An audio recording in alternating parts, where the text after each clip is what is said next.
In today's video, we have some NHL trade talk focusing on teams like the Lightning, the Anaheim Ducks, and a potential deal we might see between those two teams. We also have some trade talk on the San Jose Sharks. I want to take a quick look at the next contracts for a couple of Canucks superstars and some potential moves we might see Vancouver make. And we also have some updates on the AHL season and how things might work. We might not see all of their teams play this year, just like we saw with the East Coast League. We'll discuss all the latest news coming up next.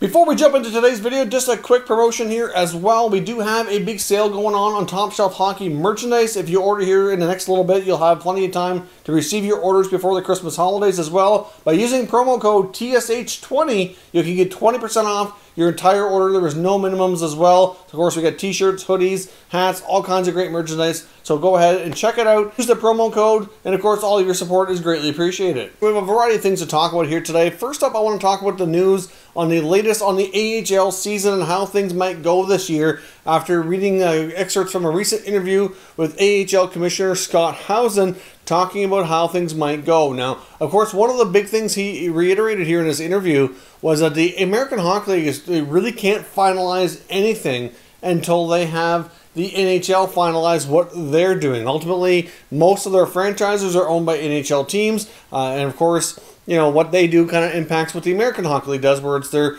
next level down for the farm system. So obviously that has to be ironed out, which hopefully we'll have soon. It's all been pretty quiet, but maybe it's more of a case of them kind of keeping negotiations tightly under wraps here, and not much information is getting leaked out. So we'll see. Hopefully we get an agreement here in the next little bit. Otherwise, we're going to start to lose hope on a January season for 2021 here. But for the American Hockey League, one issue, like I mentioned, is not all teams are owned by NHL franchises. So obviously there's 12 franchises in the American Hockey League that are independently owned by other ownership groups besides the NHL owners. So there is some, concern, question marks around how much support they're going to get. Obviously, the American Hockey League, even more so than the NHL, is really ticket generating revenue more than anything. Like if you look at the AHL, they wouldn't sell the amount of merchandise and jerseys and all that other stuff like the NHL would. So they are very much, a gate-driven revenue source for their league to survive. So when you take away the possibility of having fans or very limited fans in select areas, that obviously hurts a lot substantially. So their main purpose this year would be for players to have a place to play and develop for the NHL teams. And of course, another big issue that we've mentioned before, and it's not really clear how they're going to overcome it or if they can overcome it, is there are some Canadian franchises, mostly 3 teams in the West, that have their AHL affiliates in the US. And of course, the border closure right now due to the pandemic is a problem. So how are players going to be able to be called up from their Canadian NHL teams from the American Hockey League affiliates? They'd have to technically quarantine for 14 days, or at the very least, they'd have to have, a rapid testing in place for those guys. They'd have to quarantine for at least probably 5-6 days for sure. I know in a lot of places, people are being asked to isolate for at least 5 days, and then they're given a test, and once the results are negative, then they're good. The rules are all different, really across Canada, throughout all the different provinces and territories. So not really sure how that's going to work. A lot of question marks in that regard. And he went on to mention that because of all those question marks, we could see a scenario where not all AHL teams actually play for the coming year. Now, of course, that's all contingent on the NHL getting everything lined up to have a 2021 NHL season. And we know that the hurdles are, we've discussed here before, on what they have to overcome. So we'll see, but certainly not a great sounding bit of information on the AHL. We've already seen the East Coast League, which is another step down from them for affiliation for minor pro hockey. And obviously, they're not going to have all their teams playing this year either. So it's really sad, really unfortunate, but that's just a reality with the current situation that we're facing here. So we'll await further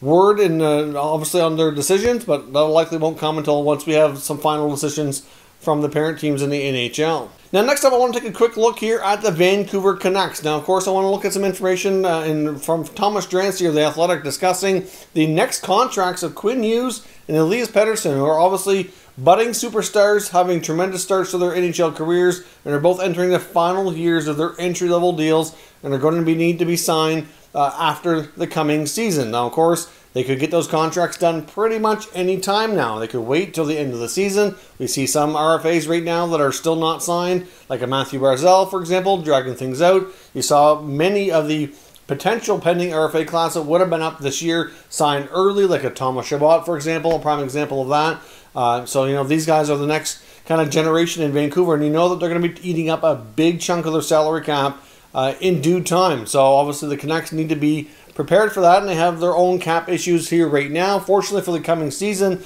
won't really impact them for those players, but obviously they will have some players coming off the books after one more year, like a Brandon Sutter, for example, a prime example of that. And of course you get the albatross contract of Louis Eriksson. Now, Louis Eriksson would be much more likely to be bought out or traded with 1 year remaining. Obviously, the way that things are structured, it's pretty much buyout proof. That final year, there's not a substantial savings, but there's more savings there than there was doing it earlier. And obviously, trading it, even with retained salary, would be much more likely with 1 year left than multiple years left. And it could be forced to even attach a prospect or a pick or something to that if they're able to find a way to move on from it. But those kind of contracts are going to be that much more important here for Vancouver as they create the space to sign these two, you know, like I said, budding superstars. They're both going to be, you know, at a point here, especially in the case of Pettersson, where he has one extra season, you know, he's borderline getting into that category of being an elite forward. And a young forward is going to be commanding big bucks. But I would think we're probably going to see a trend, like Thomas Durant says in this recent article,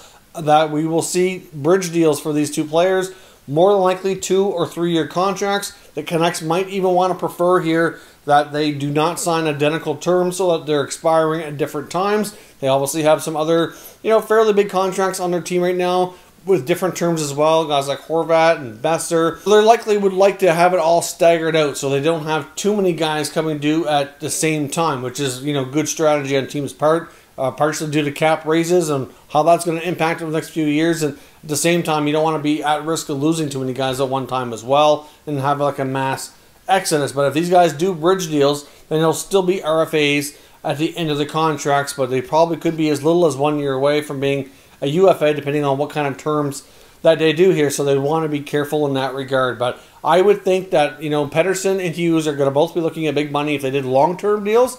Probably Hughes would be somewhere in that $7-8 million range. Pettersson could be up around $9 million. I mean, we'll see, like a guy like Matthew Barzal's contract really could be a good precedent for them to follow in that regard, being a young, creative, top point-producing center iceman, you know, with Pettersson playing a similar role with Vancouver, but, you know, to some degree, obviously, they're different styles of teams, so I think his ceiling could even possibly be higher than Barzal's. It's hard to say. It's a little early to determine that, but still, either way, the Canucks have some big decisions to make here. They can be made anytime.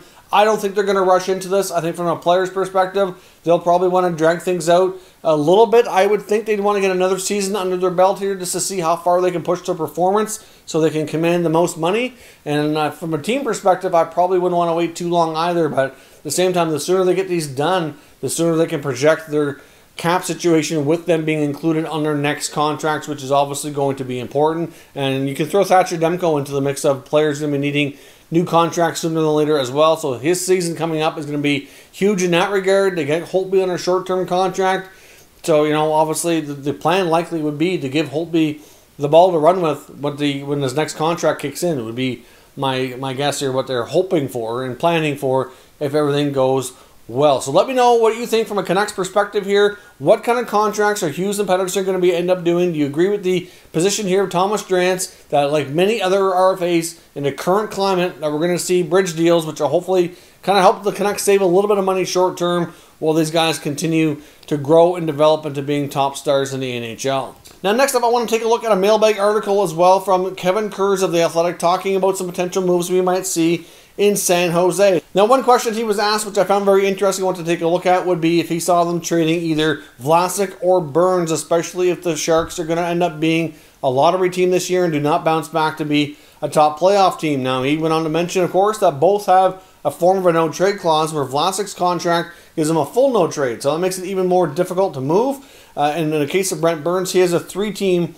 list that he can obviously agree to. So the list that he would give would be pretty short. But at the same time, he went on to mention that he felt Burns would be more likely to be willing to waive than Vlasic, given the fact that his longtime teammate and buddy Joe Thornton's not there anymore, and he could see Burns being more interested in moving on if it looks like the team is once again going to be a lottery team and might be, a few years away from really being a solid contender again. Obviously, Burns, though, might make things complicated. He's into his mid-30s now. He still has a lot of term left on his contract at $8 million. I mean, he'd have to, the Sharks would have to likely retain some money or do something to make a team want to take that on with his full value. That might not be possible. Might be a scenario that San Jose would have to retain or something. Difficult to say because we saw Burns' contract really, at one point was pretty valuable, but now it's getting to that point where it's not really. We saw his production really fall by about 30 points last year.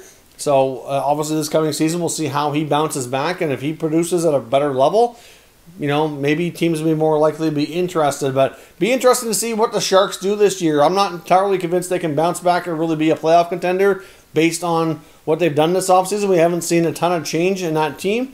And really, to me, until they address goaltending, which is their biggest glaring hole, that I don't think they're really going to get better. I mean, they technically did address goaltending. I just don't think they addressed it in a way to really get better. I mean, Dubnyk's a player who likely only spends a season there and likely could be moved on as a trade deadline trade or, possibly move on as a free agent if he does stay the entire season. So we'll see what happens, but do you see a scenario if the San Jose Sharks appear like they're not getting any better for the coming season, that Brent Burns could find himself wanting and able to move on here, but will the Sharks be able to move that contract without kind of sweetening the deal, maybe doing some salary retention or adding a prospect or something else? But I would think there'd be teams interested. They just might have a hard time taking on all the money that's remaining on the deal. Now, lastly, here I want to take a look at a potential trade scenario between the Lightning and the Anaheim Ducks. Now, yesterday we talked about the link between the Lightning and the Detroit Red Wings, and that obviously GM Julian Breezeball of the Lightning have made it clear that after signing Sergachev, he is able and willing to trade out players to become cap compliant,